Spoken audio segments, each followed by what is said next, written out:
ભેળું થાવાનું લેણ દેણના સંબંધ સૌના ભાગ્ય ભેળું થાવાનું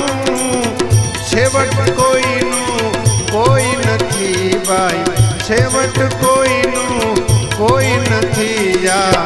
પંખીડાને ઉડી